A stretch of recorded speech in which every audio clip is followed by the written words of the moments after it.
So it's the end of July, and some of the chores of July is getting ready for winter. And even though my winter is short, I still have to prepare because the winter bees are now being laid.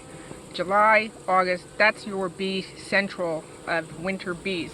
These bees will last now 6 months. So nutrition is paramount, giving them room, and in my area, of course, I always say hive beetle, hive beetle, hive beetle. Hive beetle can take over in a matter of hours, especially in a dwindled or a tiny nuke, and it's something you have to be aware of. I use the sugar spray to keep an EO in this hive, and I use the mint in the sugar spray. It's not a lot of sugar, so I'm not overfeeding sugars. I try to make sure that they have their own honey, and this year was an abundance of honey, so everybody's got honey on them. And now what I'm doing today is my four-way queen castles, whatever you want to call them, 2-frame nukes. The last queens are in, they've been mated, and now I need to get them out because I either will leave them as is and let them grow out into a larger nuke, or I will use them as replacement queens. But until I get to replacing those queens, I want as much population as she wants to build, because if they get tight in a 2-frame nuke, they will swarm out of it as well.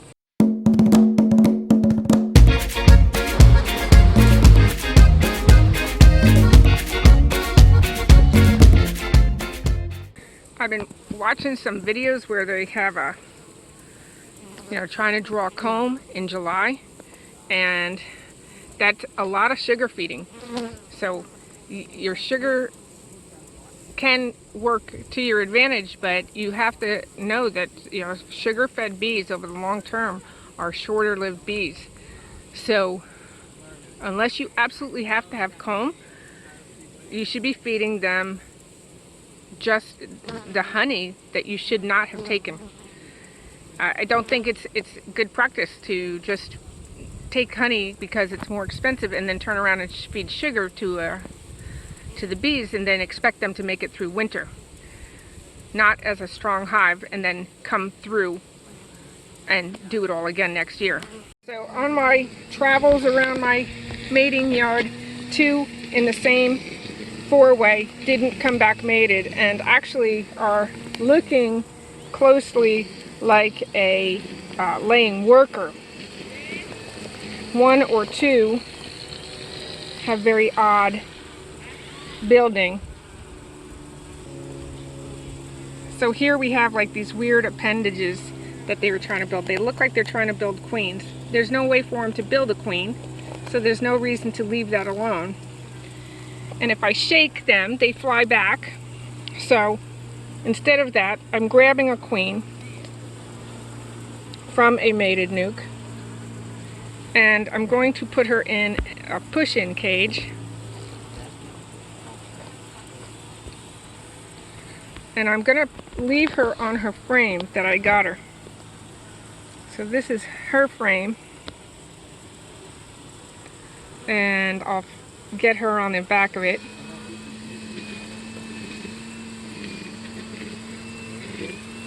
There she is. I'll put her in. She's actually, her eggs, her frame is full of eggs.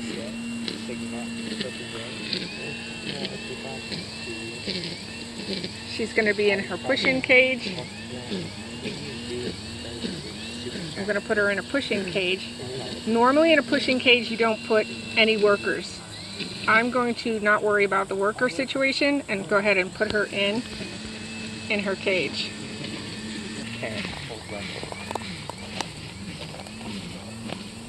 Here's the cage, and I want to make sure that I get her and that she can't get in or out.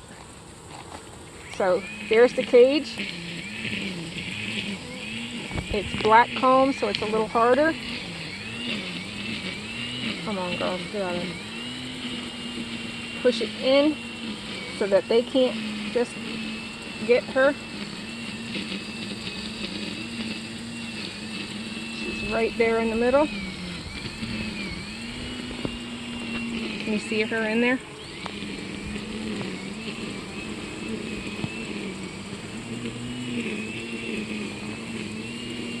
And this cage is going to stay on her at least 3 days, maybe more. And then that way it'll change their minds from the laying worker, whoopsie,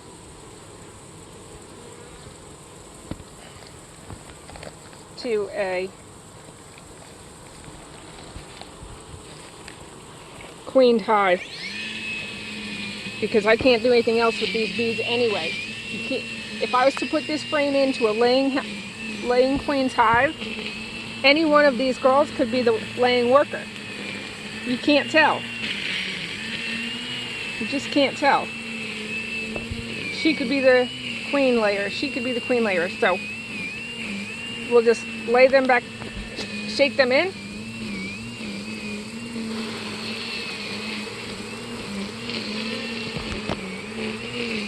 And see what they can do with that. That way I didn't lose the population. I didn't shake out a bunch of bees to the ground only for them to fly back. They're in the same hive, and that queen will end up doing her job. Stop. This here is one of my 4 ways, and I've already started on it. It was a 2 frame, and I just removed the divider, which is right there. I just removed it. The 2 frames that were to the side of her are now up here in this nuke. She's very happy up there. She's got a nice population. I will give her a pollen patty to ensure that she has growth, and again the EO to make sure that she has a fighting chance against the hive beetle. Once my dividers are out, I then have room, and so I have drawn comb that I'm then going to put into this hive. And because it's a 2 frame, I also want to make sure I give her a little bit of honey on a frame, and then I just give her open comb.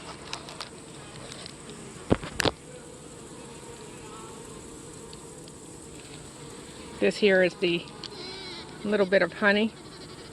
It's just enough to get her through. I'm here to give extras from other hives. One of the reasons you don't want to take from your hives too much honey is you have to know your dearth. My dearth can be July, August, and part of September. So pulling too much honey just makes extra work for me with sugar. And sugar makes shorter-lived bees. You can find the studies on it. And you don't want shorter-lived bees, especially in your winter population.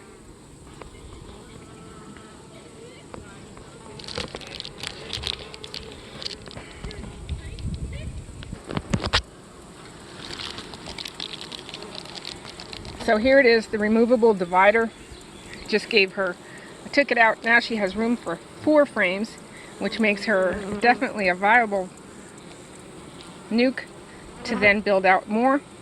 Until she's filled that out, I won't put her in anything larger, not with hive beetle around. Feeding, I'm not going to feed except the honey frames, because I do have some robbing that's happened, as usual, this time of year. Okay, so that's my day, a little bit of my day. Laying worker, cage queen, should be taken care of. 2 frame nukes, moving out to 4 and 5 frame nukes, consolidating and cleaning up equipment, and also mowing. If you've seen my other video, I have giant grass in some of my apiaries, and I have a partner that's willing to mow. She's like an expert in mowing now. So it's hot. The temperature is, I think they said 87 degrees, and we have rain every few hours, and heat index today is 103, 102. Very hot, very humid, but work needs to be done. If you don't take care of your queens now, you're going to regret it in September. In September, they don't have enough time to regroup, and you're going to have to steal brood frames. Give them their chance. If they need some pollen, give them some pollen patties. Beware of your hive beetles, only as much as they can eat in a couple of days. Add a little mint into your sugar spray or their feed if you're feeding, which I do not recommend feeding unless you have to. Some people have to, and hopefully you had a big enough flow that you took what you need and left them theirs. There's going to be a flow in September. So there you go. That's part of my day. Happy beekeeping.